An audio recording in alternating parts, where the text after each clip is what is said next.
Hey guys, in this episode I'm going to be showing you different types of backpacking stoves, different fuels, and different methods of lighting the stoves, so stay tuned.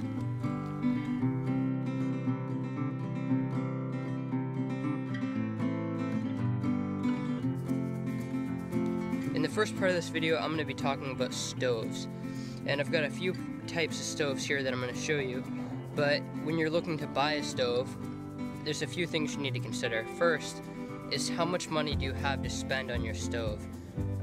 Second is when are you going to be using the stove? Is it going to be a summer stove like these, or is it going to be more for winter use like this? That really is going to affect on what type of stove you're going to want to buy. Or if it's both, there's stoves for that too. And the third thing you want to think about is how long are you going to be out on your trip, because that's going to affect what type of stove you're going to want and what type of fuel you're going to want to burn. So first, what you can see here, this is the BioLite Campstove. This goes for around $130, and this has a few really cool features. This stove is mainly for if you're going on trips for a longer period of time, say 2 weeks or more, because the stove does weigh around 2 pounds, which is fairly heavy for a backpacking stove, but it can burn wood. The fuel that it burns is wood. It's got its fire chamber there, and you're gonna put your pot on top of here, and you can cook stuff just like a normal stove on here, but you're burning wood instead. Now, the stove also generates power, which is another really cool thing here. And it has a fan to increase efficiency, but if you need to charge your phone when you're on a trip for, say, 2 weeks, this is a good stove option for you.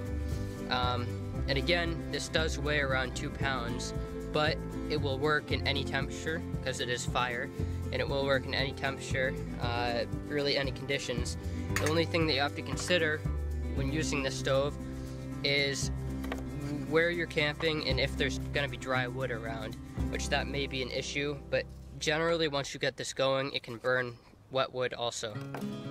The second stoves I'm going to be talking about are these canister stoves, which you can see here.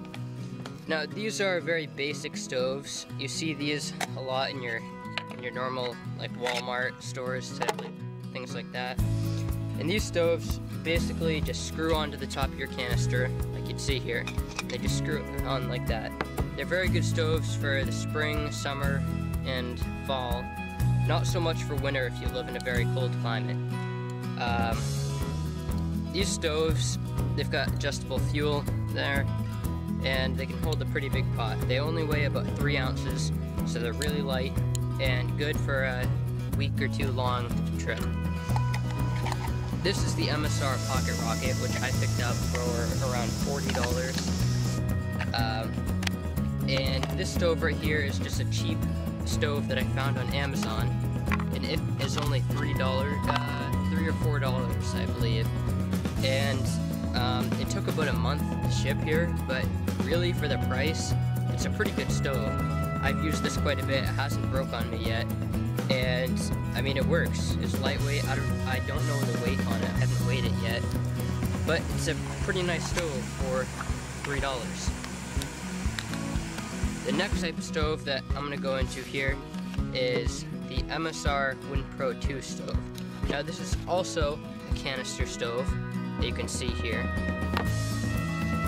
except this stove is a bit different. You've got your windscreen, the protection for forced floor, so you don't light anything on fire, your canister inverter, and you've got your stove, which you can see here. And this is a remote canister stove, and these things are really great for very cold weather camping. It weighs 6 ounces, and what you would do, you'd screw this end here onto your canister, and this allows you to use a windscreen on the stove to help efficiency in very bad weather, and you can run your canister upside down using the liquid fuel, and then the fuel vaporizes in this tube here. And that's a very cool feature of the stove that I'm going to be going into in another review. But those are your basic backpacking stoves. I'm not going into liquid fuel stoves because I personally am not a fan of them, and I think gas stoves are a lot more efficient and weigh a lot less overall.